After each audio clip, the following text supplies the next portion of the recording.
The IPL is chugging along, India's biggest gravy train. कुछ रुके, कुछ नहीं रुके, anything happens, the IPL continues and the numbers continue to rock. Whatever fans were expecting, this season has given them that. In 2008, when Brendan McCullum scored 158 in the opening match, you appreciated that knock for what it was.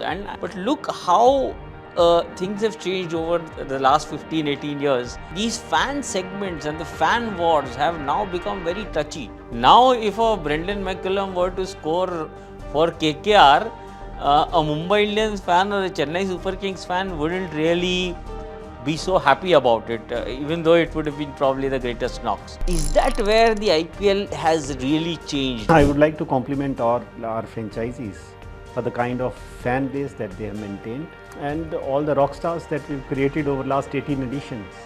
You see the kind of emotional attachment that is there with all these heroes for their respective teams is phenomenal. If you go to a CSK game in any part of the country, you'll find the entire stadium yellow. I tweeted very recently where I said that it is so good to watch a Sai Sudarshan in such great form. A high scorer in the IPL. He's playing Jasprit Bumrah, Trent Bolt, Josh Hazelwood, Mitchell Stark, everybody in a tournament like IPL. Now, suddenly I saw the backlash on Twitter like, oh, how can you compare a white ball format to a red ball format? Come on, I'm not saying I'm comparing formats here. I'm just saying that look at the quality of bowlers that he's facing. Rather than facing a random run-of-the-mill ordinary bowler in red ball cricket in the nets, I would rather face Josh Hazelwood and Mitchell Stark with any ball actually. It gives me the confidence to stand in front of them. So is that where IPL is actually making a huge difference to these youngsters? Because you are facing the best of the best.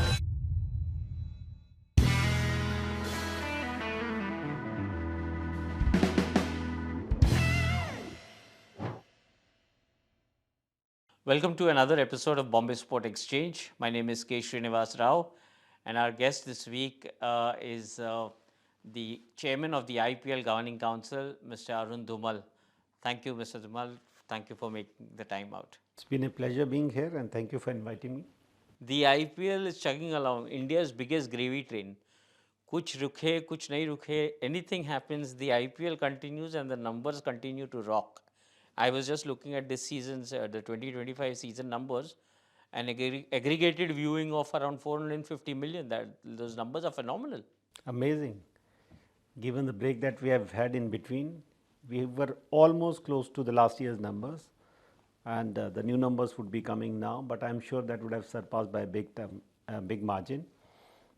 It's phenomenal how the fans have been taking this over last 18 years, and we are so very proud of this product that we keep thinking to ourselves that how can we make it better in the coming season. Whatever fans were expecting, this season has given them that.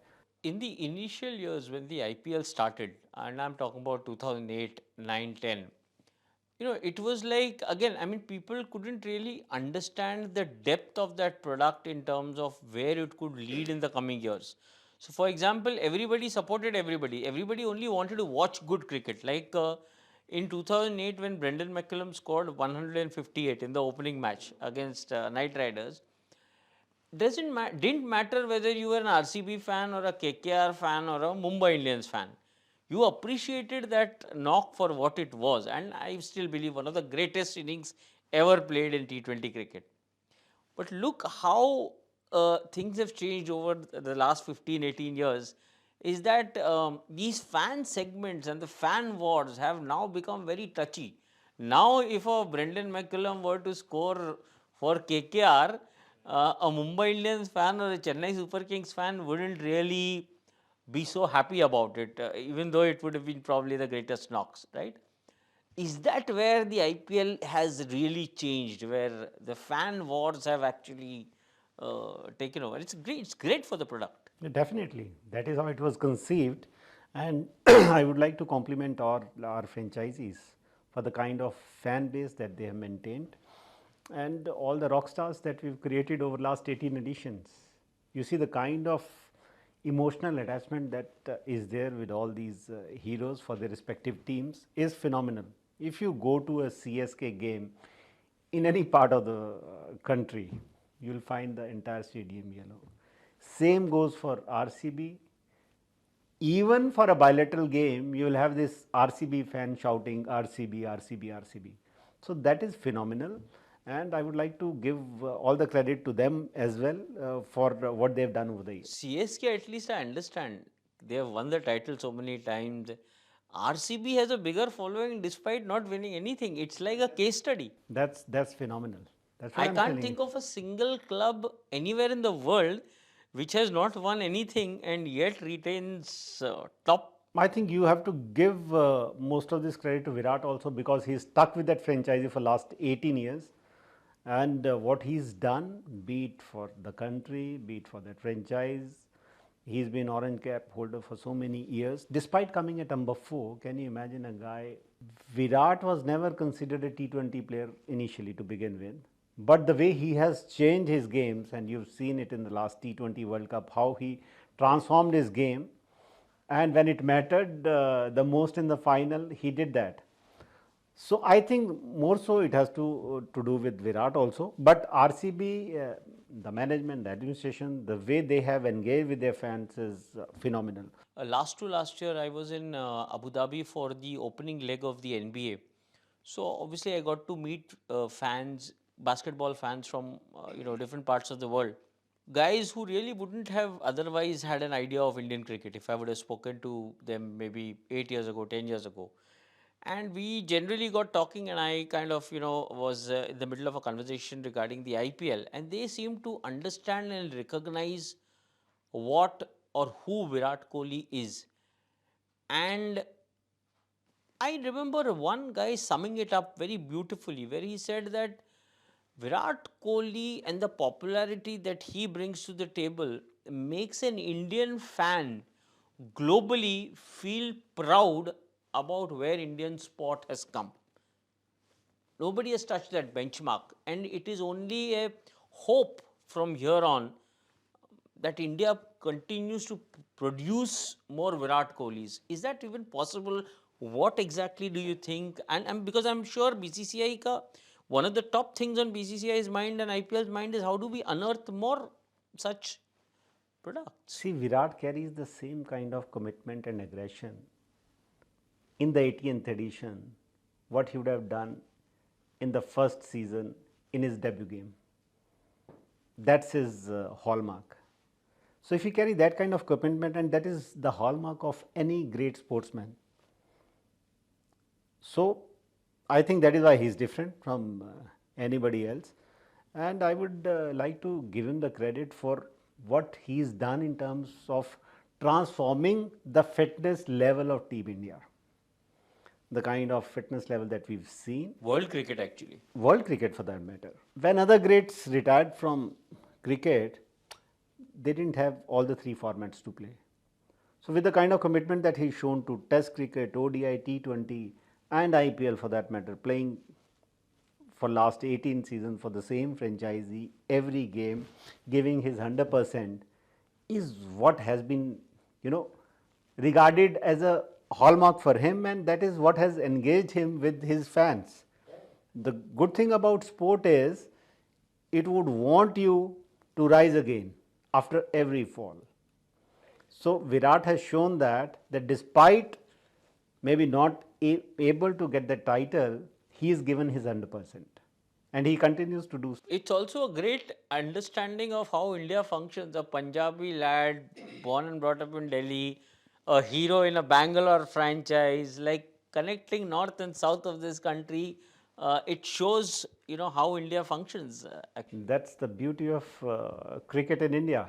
You have Thala coming from Ranchi and taking away everyone's heart in Chennai for that matter.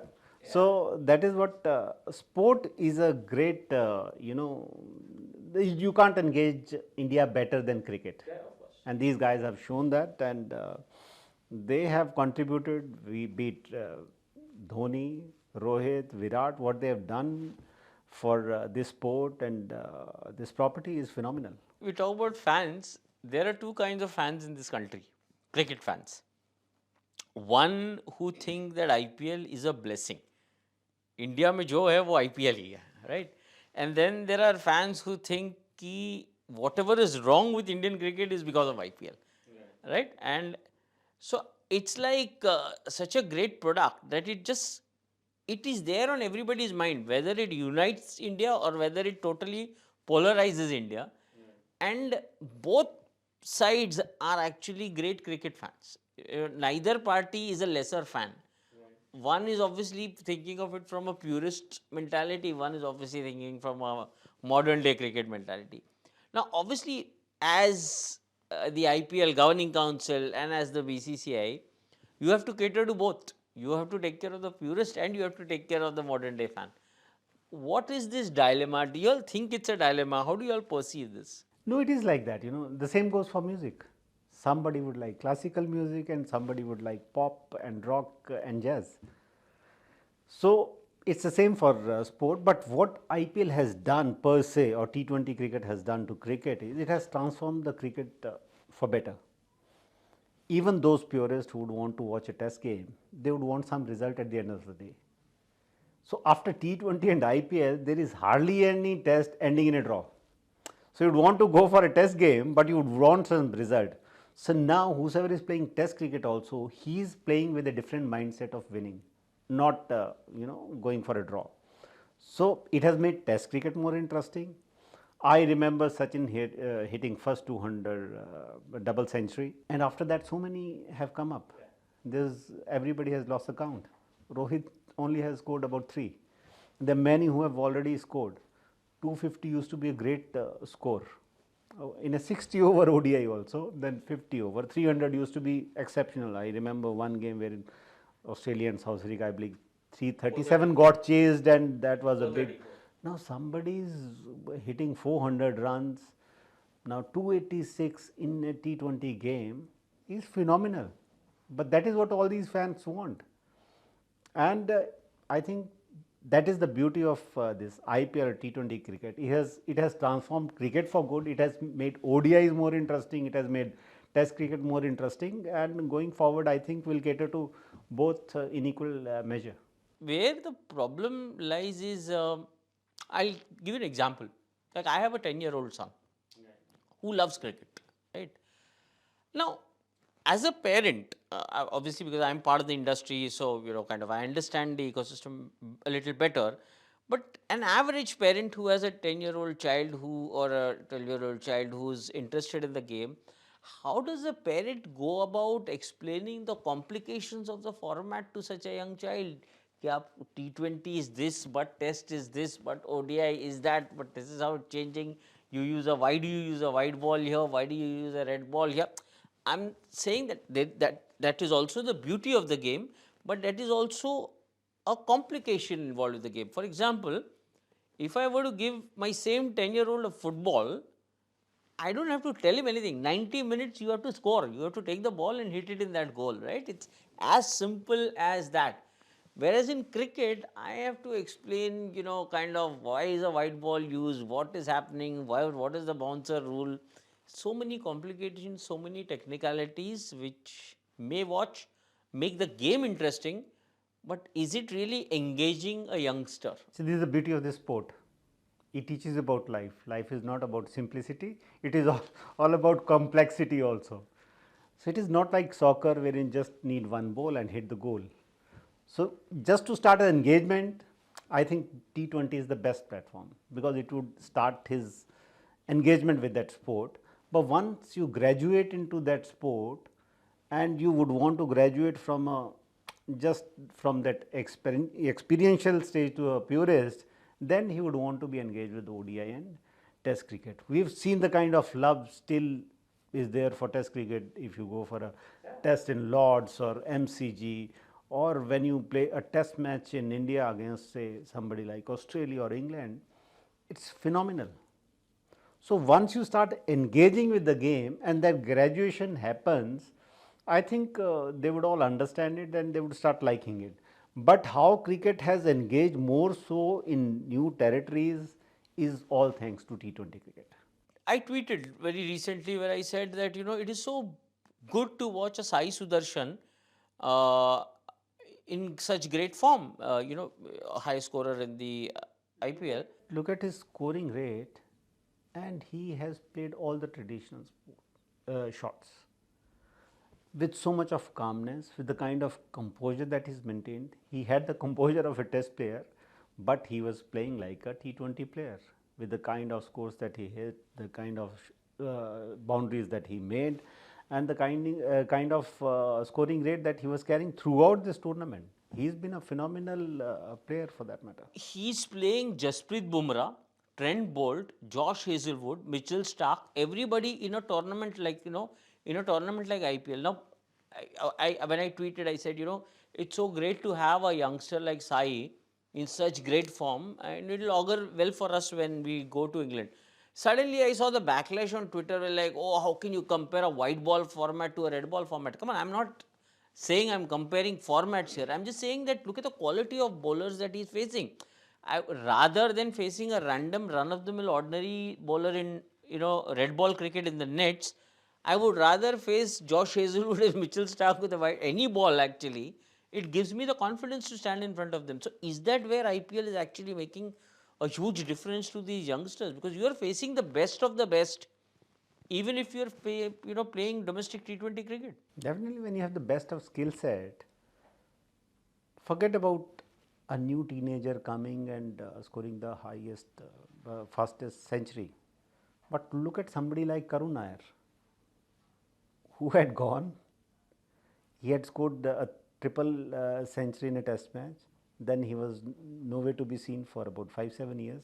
And look at his comeback in this T20. So when you have that class in you, you can always make a comeback. That is the best thing about this sport. So you have to take it at that. In case you have that class, I think you can perform in any kind of format, and you can train yourself and transform yourself to the kind of situation that is demanded for you to win for your team. When you took the example of Karun Nair, immediately the name that flashed in my mind was Shreyas Iyer, but I'll leave it to the selectors. The way he has led Punjab Kings in this season is phenomenal. See, there is also a general tendency among people, who follow Indian cricket, who think all that BCCI, all that matters to BCCI is earning money. And generally, people think they earn potloads of money. BCCI is synonymous with wealth. And they think they only earn and earn and earn and don't really do anything in terms of spending. So I want you to kind of clear the air in terms of, people who understand the ecosystem have an idea, know what BCCI does. But in general, and we are a very big country, and people don't really have an idea. People think, BCCI सिर्फ कमाता है, खर्चा नहीं करता है. So, I would want you to kind of throw some light on the kind of stuff that Indian cricket does. Forget paying pension to a retired cricketer. The cricketer who has passed away, even his family continues to receive pension. So I really want you to throw some light to whatever extent you can. How deep does Indian cricket go in taking care of its people? For that matter, every countryman has to be proud of the fact that there is some sports organization in the country which is making money, which is not utilizing taxpayers' money and not yielding any result. So whether we are making money has to be celebrated. Now, if I come to the next point, if you look at a country like England or Australia, how many international stadiums they have? At best 4 or 5. We have got about 50 international stadiums without even a penny being used from government coffers. It is this money which we generated through good administration, which has been plowed back to cater to such kind of world-class infrastructure that we have created across the length and breadth of this country. Now, a few years back, a Ranji player would get 10,000 rupees a day. Now he is getting 60,000 rupees a day. For Syed Mushtaq Ali Trophy, a player would get 5,000 rupees a day. He is getting now 30,000 rupees a day. Most of the international sportsmen, for any other sport in India may not be getting that kind of money what we are giving to domestic players. BCCI is conducting more than 2000 domestic games for all these cricketers to be Across age groomed up groups. across age groups. Look at the women cricket. And across gender, yes. Yeah, WPL. Who would have imagined before WPL that any women cricketer in India would get paid say 3.5 crore rupees for at best how many 7 to 9 games? That comes close to 40 or 50 lakh rupees a game. So all these things need to be celebrated, right? And in case BCCI is making money, there's a lot of money that is going back to government through a lot of taxes that we are paying, be it GST, be it the income tax that we get to pay, and department is charging us at about 42%, which is much By the higher. way, that's another thought. Huh? That people have this feeling that BCCI doesn't pay taxes. I mean, we are contesting that. Ideally, we shouldn't be charged any tax. We should be treated as any other sports body. Or if it has to be charged, there has to be. आप पैसा कमा रहे हो तो हम लेंगे. It's like that. लेंगे तो we don't mind that also. But why should we charge at the highest slab, more than 42%? We can discuss it out and come to a conclusion wherein we are ready to, contribute towards nation building. But there is so much of tax litigation that is there, which need to be sorted out, and hopefully one day we'll be able to do that. But if BCCI is making money, it is not going to any of the office bearers. It is being plowed back to the system to create these kind of rock stars who are coming through every season, and the kind of bench strength that we have is thanks to that money. Even the infrastructure work that has happened in the country, in tier 2 cities, I happened to visit the National Cricket Academy in Bangalore. I mean, I really have to give BCCI the credit for creating what a wonderful infrastructure. Today's BCCI, and I'll tell you why I'm saying this. I have been tracking Indian cricket post turn of the century almost since 2000. 2000 is when the idea of a National Cricket Academy was first devised, right? When Mr. Vasu Paranjpe and Raj Singh Dungarpur they came together. But again, it was always a very small unit dedicated in one corner of the Chinnaswamy Stadium, well run, well managed. But again, the infrastructure that was allotted to it was very small. So in years like 2004, 5, 6, 7, when John Wright, Greg Chappell, Gary Kirsten were coaches, I used to attend camps in NCA every year. Space was very less. And suddenly, and I have visited the NCA in Bangalore last month. Just last month I went there. Phenomenal. I was telling people, I met VVS Lakshman there, and I was telling him, like, this is like amazing. I mean, what kind of infrastructure? It's about 50-acre campus with 3 international grounds, and the kind of facilities that we have provided for NCA. Now we call it Center of Excellence. I mean, it would do good to Indian cricket for all times to come. So that is why this money is being invested in, say, academies in Northeast. We are coming up with Yes. 6, 7 academies there to cater to that part of the country. So the idea is to invest that money. So that you have to understand the difference between making an expense and making an investment. It is being invested back in the system to create the kind of bench strength that we have, so that Indian cricket goes from strength to strength. In India, there are again people who think that, politicians in cricket administration are not doing any good. Okay. My experience of covering cricket in India for 20 years tells me one thing. Much of what happens in Indian cricket for the better may probably have not happened if politicians weren't involved with the sport, for the simple reason that we as a country are also stuck in a lot of red tapeism. So politicians actually are a boon where they help you cut through this red tapeism and actually allow things to happen. Like, for example, the infrastructure work that NCA had to come up with. Or in the past, when kind of private infrastructure, private stadiums were not really like, organizing a match at the Wankhede Stadium can be a nightmare. So it can't be easy. So like a man of Sharad Pawar's stature actually is a boon to kind of ensure that the police machinery is available. Small things get taken care of. What do you think? Like, it's actually a good thing in the kind of chaos that we exist, right? See, we are the world's largest democracy. First of all, we have to start respecting our politicians because our politicians are our creation. They may come from whatever background, but we are the ones who elect them. So, in case we have elected them, we have to have faith in them that whatever job we are assigning to them with the kind of faith that we have given, they'll do a good job. So, they may be in any sphere, they would do good because we are the ones who are responsible for their being politicians and elected politicians.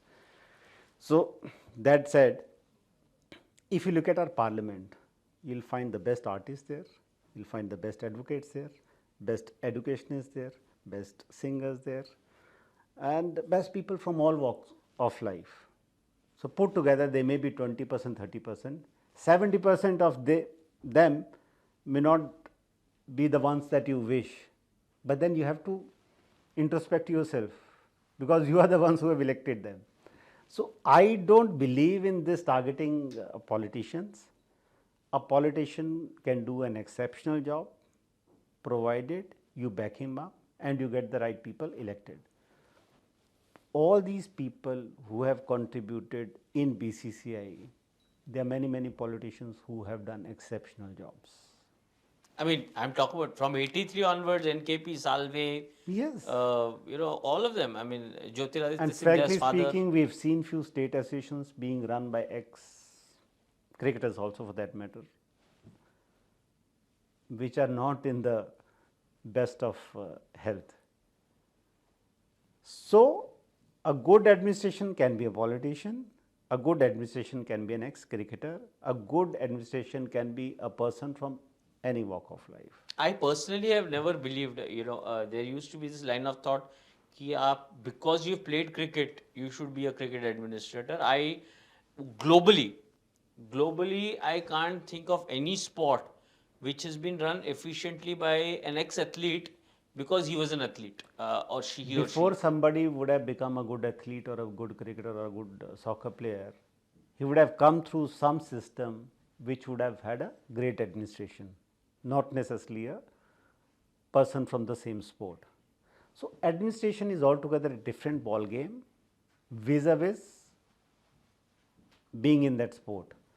So, a good cricketer is required to be a good coach and to take care of all the other things related to playing that game. But when it comes to administering the game, there are many nuances that you have to take care of in terms of how would you get the money into the system, how would you create the infrastructure and all the related jobs. So, to create the entire ecosystem, you need an administrative mind, not a sportsman's brain, so to say. When I was coming here to do this podcast, I was just saying, I'm like, I'm going to be talking to the IPL Governing Council chairman. Like, I was asking people, do you all have any questions? And everybody started throwing their share. And I realized 90% of the questions that come to for BCCI are only complaints. आप stadium infrastructure क्यों नहीं सुधारते हो, आप ticketing क्यों नहीं improve करते हो.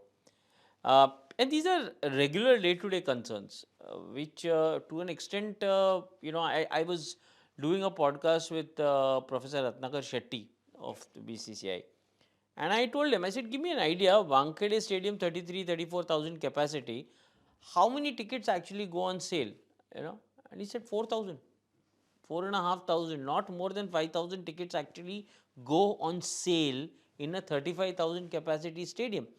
Is that the administrator's fault? It is not. Unfortunately, people need to understand. And now my bigger question to you is obviously what kind of people who invested in the idea of Wankhede Stadium 35 years ago, 40 years ago, they are still sitting as stakeholders. Their grandchildren get free tickets still to go. My question is like, Can this and should this change? Going forward, is it healthy for the game? And if it has to change, how? See, I'll be very candid about it. It must change. How it will change, we are looking it into. Maybe technology can be an answer. But most important is our attitude has to change. In case I am ready to fly to this city, book a hotel for myself, but still would want a pass, there's something wrong on my part. So that has become part of a culture that in case if I am not getting a free pass, then I don't get that kind of respect. I would want to purchase a ticket, I should get that medium. So the problem lies in both ways. Like you said, in a capacity of 33,000 stadium, you're selling about 4,000, 5,000 tickets. Few of them has to go to franchises for sure and sponsors and all those things, one can understand. But then when you have the kind of freebie culture that we have in our country, how do you go about it? That is a challenge that we all as But state stakeholders need to associations sit. also are helpless, right? They can't do anything. They can't do anything because you will have every person from every department, every organization after your life for those tickets. And if you don't give them, you will have some or the other problem. So it is not that you would want to do it, but you are forced to do it at times. You don't have a choice. So until unless we change that culture, if when we go overseas, say to England, Australia, that culture is not there. More so it has to do, we are a country of 1.4 billion people and the kind of systems that we have created for ourselves that need to be relooked and the attitude has to change. When we are ready to spend everything and anything for any branded thing to buy, we should be ready to pay for a ticket also. But that is not the case. More so, I feel pained for all those people who are wanting to spend also and I still, was just, yeah. still not Because people do getting to want buy. to spend, right? Yeah, people do want to spend. They are ready to spend any kind of amount to get that kind of an experience. But like I said, that culture and attitude has to change, and we have to make collaborative efforts by all the stakeholders. We have to sit with the administration, with all the people who are involved in the organization of that game, and technology can be one solution going forward, which can be utilized. In some state associations, even if you get to buy a ticket, you will not make it to the stadium because some police wala would make sure that you are stopped there for hours altogether, and someone who has who's close to him, he gets onto the stadium. So how do you deal with that situation? You can't be fighting with those policemen there. In IPL, I saw a glimpse where ticketing, kind of a new setup was put in place for ticketing, in terms of how you enter the stadium. Entering stadiums in India is a nightmare. And, I sometimes, I really feel bad for, families that want to go and sit and watch a game together. For, parents traveling with children, there are needs. They have to carry stuff for their kids. Maybe they don't want to buy anything inside a ground. Maybe they have to, I don't know. I mean, I'm just saying, it's like overall it's a nightmare just getting into a stadium like Wankhede, which is South Mumbai, privileged atmosphere, etc., more educated crowd, etc., etc. In a stadium in South Mumbai, if it can be a nightmare, I'm worried what is the scenario in a tier 2 and a tier 3 ground city in India. And it's unfortunate, but in stadia viewing experience is a must, has to change. It's a I in 2007 I remember when India was playing a test series in England, the one that we won, Zahir Khan series, the Trent Bridge test match. I remember being there, on the morning of the first day's play, old men walking in with their grandkids, okay, locals. And I remember conversations to the effect that he's saying that, you know what, there is this great batter, Sachin Tendulkar, who you may not be able to see in England once again. There was a likelihood, there was a chatter at that time that 2007 could be Sachin's last tour of England, right? Although he toured again. Grandfathers walking in with grandchildren to kind of show them who this man is. You may not get to see him bat again in front of you. Educating them. For that, those tickets getting booked 6 months in advance. That's how beautiful their ticketing system is. A centralized system, and you booking and blocking the best seats that are available to allow your kid or your grandkid to kind of catch the best experience. Such lovely small things, but such lovely things, kind of that make your memories for a lifetime. A kid being allowed to step on the field in an innings break, a 5-year-old 10-year-old kid allowed to step on the field in an innings break, probably go closer and see how the stadium looks. For a 10-year-old, that's probably everything. If my son were to be allowed to go into the middle of the ground and see how that stadium looks, he would be enamored, and that probably would carry. I know that in India the numbers are too high, the volume is too high, but these are small things which kind of matter a lot. Yeah, it is very important, and definitely we need to look into that direction. Like you said, the problem, for most of the things, the problem is the kind of the people that we have. We have 1.4 billion people, so whether it comes to our railway stations, whether it comes to our airports, whether it comes to our hospitals, whether it comes to our roads, everywhere it is that kind of a mess. But I think more so, the problem in the country, we will start executing and then plan later. We need to plan with regard to all these things beforehand and then start executing.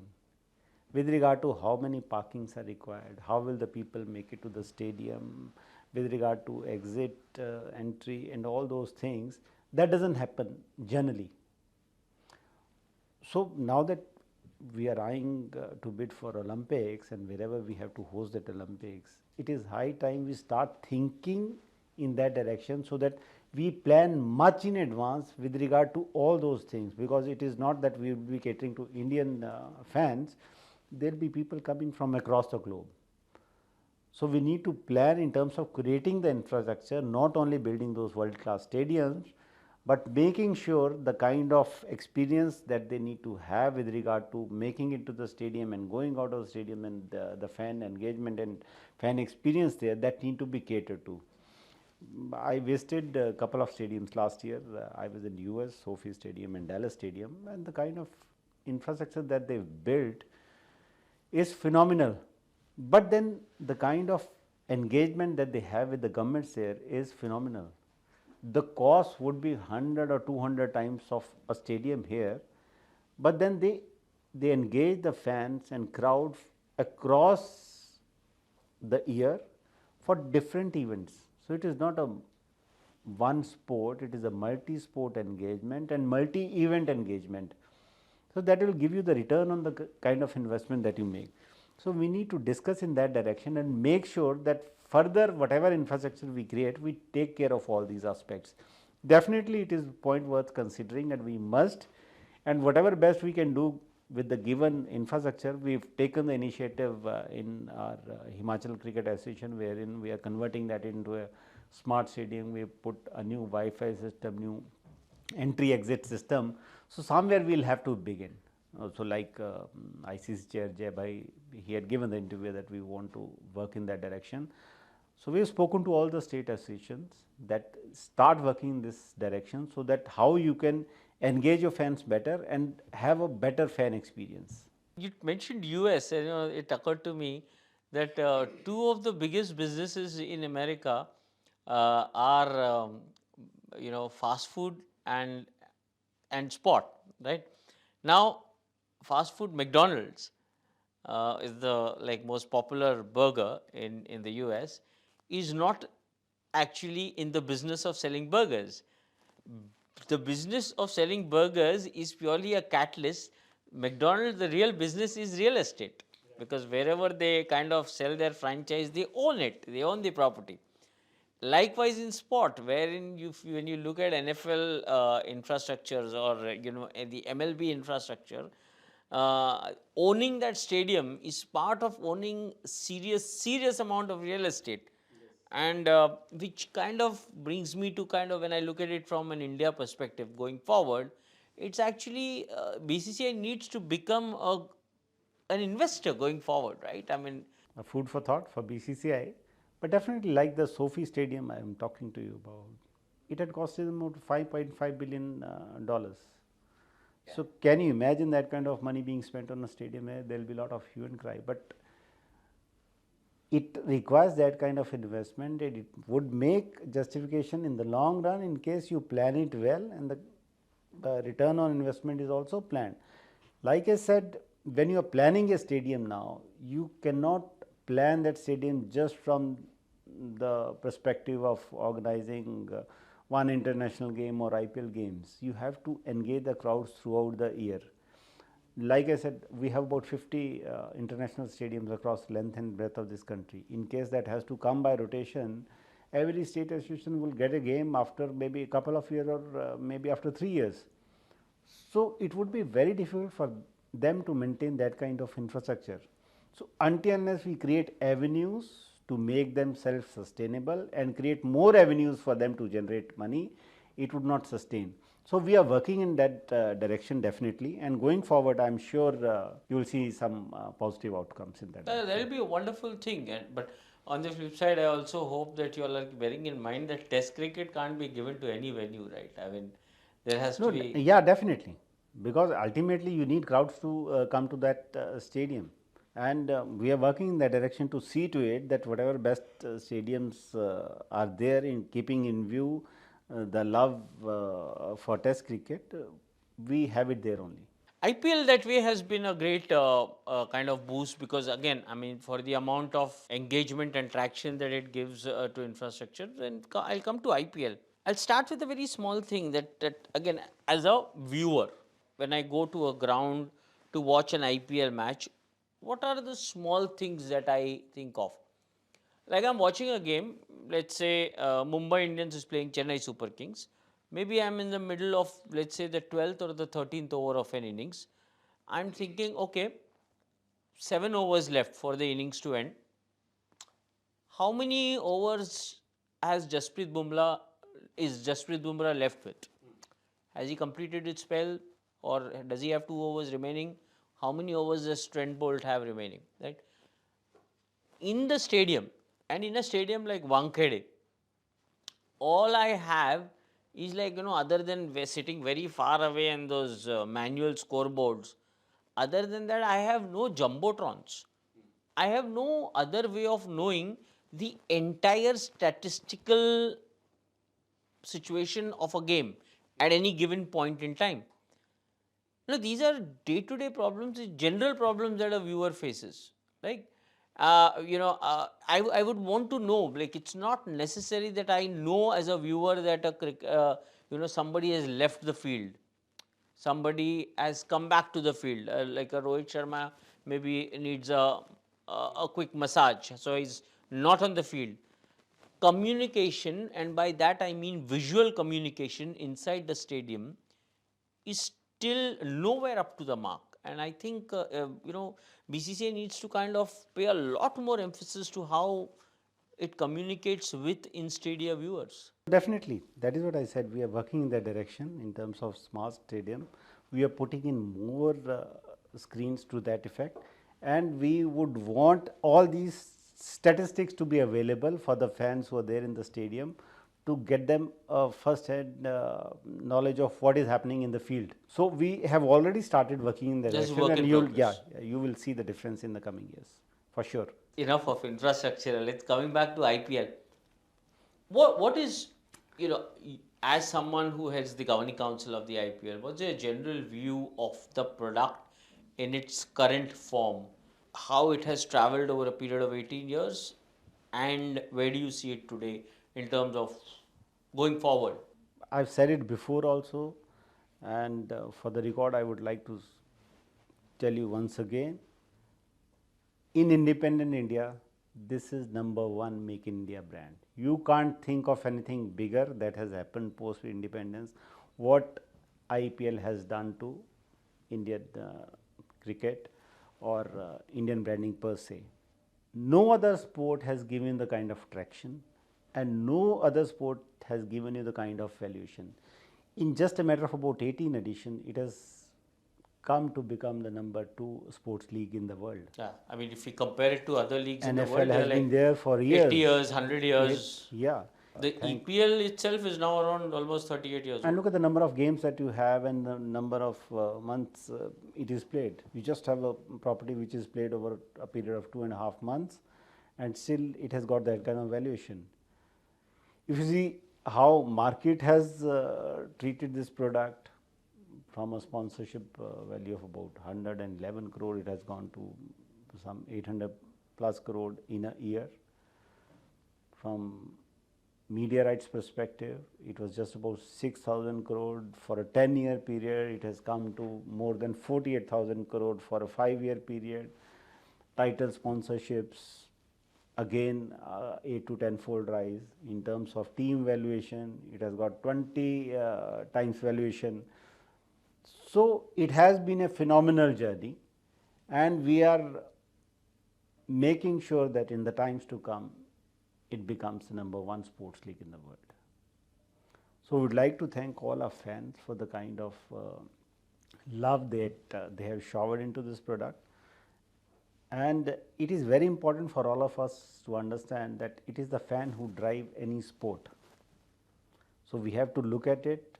If this is what they want, how we can make it better is what we need to do, and we are working in that direction. When you talk about fan engagement, one of the things that just occurred to me was, as much as BCCI sells rights in India, you all also sell rights abroad, in Europe, in the US.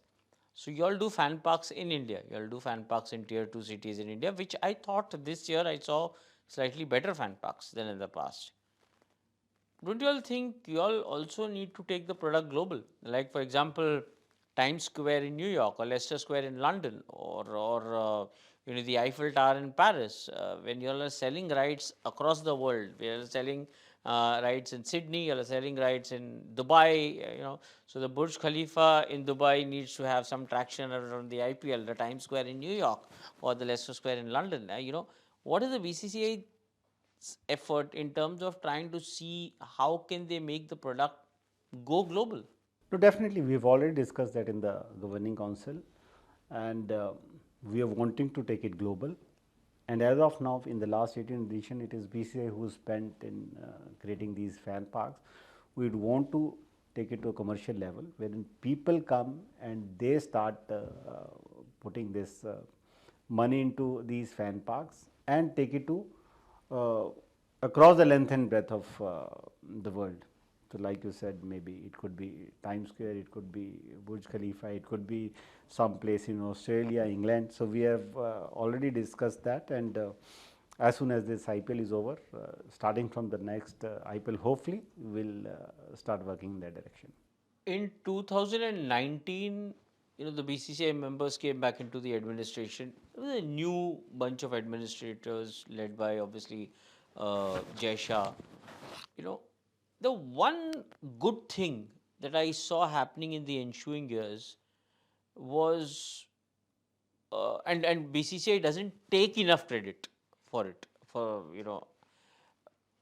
Twice in the middle of the pandemic, y'all shifted an entire tournament from one country to another.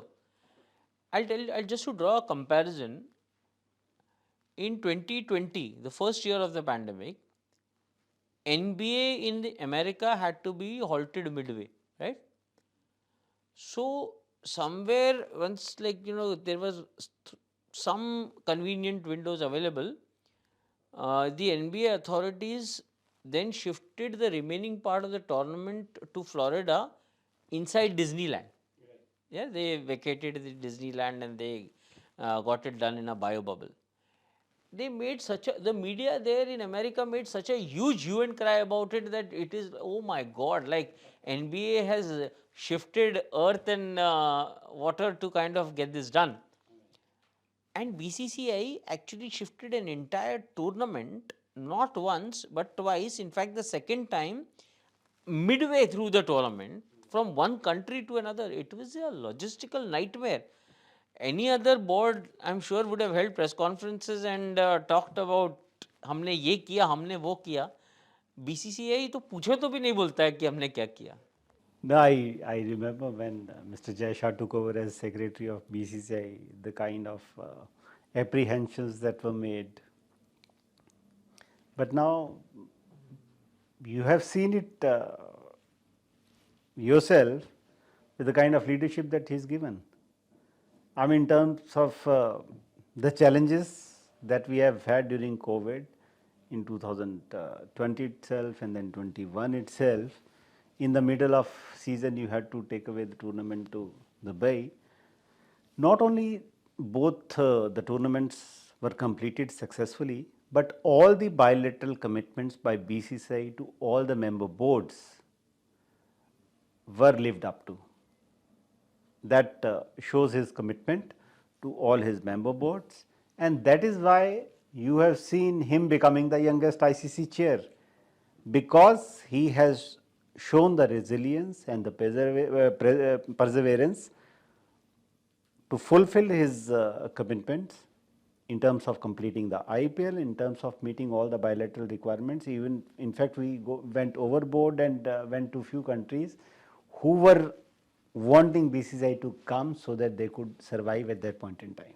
Exactly. This is where I was going to say. I mean, and I've spoken to Jay also about this, where today people only see how England and Australia, are supportive of BCCI and Jay, at the ICC. But they are not looking at the kind of work that went into this relationship building exercise in 2020. Cricket Australia was not in a great financial state, and the pandemic was at its worst.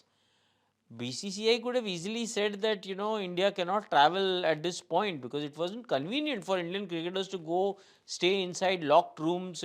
We all know what all the team had to go through. But that's the beauty. Indian cricket made sure that it stood strong on all their bilateral commitments. For example, even in 2021, when the tour of England had to be halted midway, when the pandemic had spread, when the COVID had spread, we made sure that a year later we went there and we finished the series, so those commitments, actually, I mean, a lot of credit to how Jay has managed that. No, no, definitely. That's what I'm saying. That is why he's got that kind of respect, and he got elected unanimously because people have seen him delivering. Asia Cup is another example. Asia Cup is another example. Then we went to Sri Lanka also in between the pandemic. Then we completed that England tour. There are lot many countries which could never fulfill those commitments for some or the other reason. There was some nonsensical reasons also at some point in time that they are given not to fulfill their commitments, but BCCI made sure that it lived up to every commitment that they had made, and went overboard also at times to make sure that whosoever need BCCI to travel to that country in between that tough situation, we ensure that, and that is why we have got respect. And when it came to ICC elections, everybody was like, we would want him to lead us, and that is how he's come there. So I would like to thank and compliment him for the leadership that he has shown over the years, and the commitment that got fulfilled has brought this day. Talking about the same commitment level, I don't know how, when it is visible, what is it that forces people to be so oblivious to some of these things? For example, this so-called World Players Association, although the BCCI does not recognize or even kind of identify with it, but I mean, they've been making so much noise about how BCCI runs Indian cricket. Whereas I think they are really oblivious to a lot of things that the BCCI does. For example, what you just said about Cricket Australia, had we not gone there in 2020, I know for a fact that Cricket Australia was on the verge of bankruptcy. And how BCCI's commitment to Tour Australia actually kind of gave them a new lease of life. Um Similarly, Asia Cup, the Asian bloc subcontinent, we just sold ACC, the Asian Cricket Council just sold the rights, media rights, at a base price of 170 million. Again, Jay was the heading the ACC. India doesn't really need anything out of that 170 million. BCCI doesn't need that money. Right. It is peanuts. It It's is like, minuscule to. but that money is helping Bangladesh, Sri Lanka, Afghanistan, uh, at one point Pakistan. I don't know if those relations will continue anymore. At one point, everybody was benefiting, and thanks to Indian cricket's largesse. So, in a larger context, like, how do you put this whole argument where parties like, and entities like World Players Association, I don't think at some point they don't even understand how things function in India. See, precisely is the point. We need to be oblivious of what they say. Doesn't matter to us. We are only interested in our member boards, and we've made it very clear that we'll fulfill all our commitments to all our member boards. It is their self-created monster which has come to bite them. Now they have to make sure that how They are self-created, as in the boards, those cricket those boards, boards. Australia, England. And we were very clear about it that they have no right of calling themselves World Cricketer Association. See, I can understand FICA, but when there is no participation from India, nobody can say that we are World Cricketer Association, as there is no participation from India per se.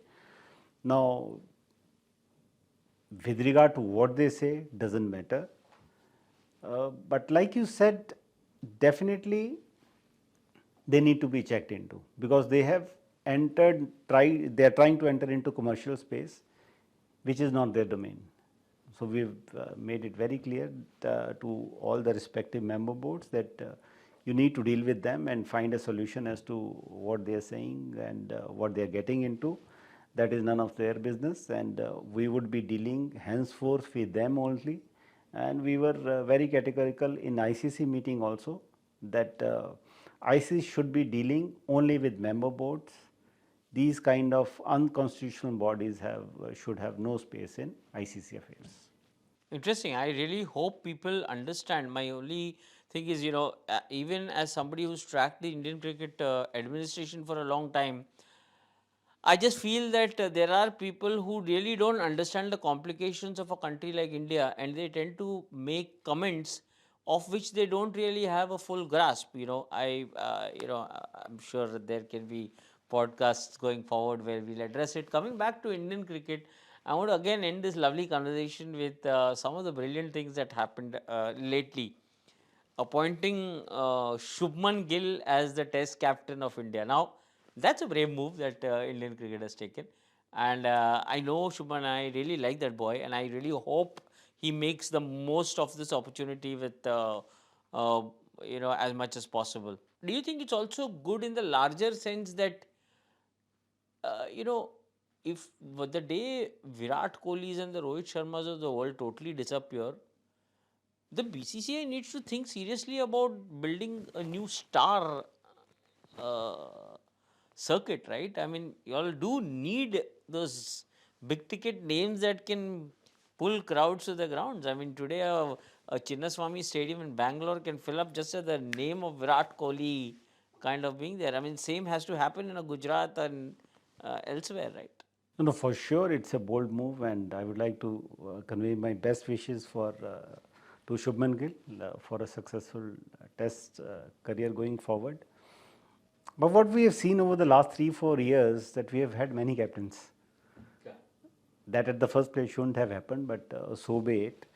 But now is the time when we need to do the transition, and hopefully this would be a good transition for a long time to come, because Shubman has got age on his side. He's got all the skill set to perform in all the three formats. He's shown his exceptional leadership as the captain of Gujarat Titans. He's produced wonderful performances in all the different formats, and I hope so that he will have a good series going forward in England, and he'll prove to be a great leader.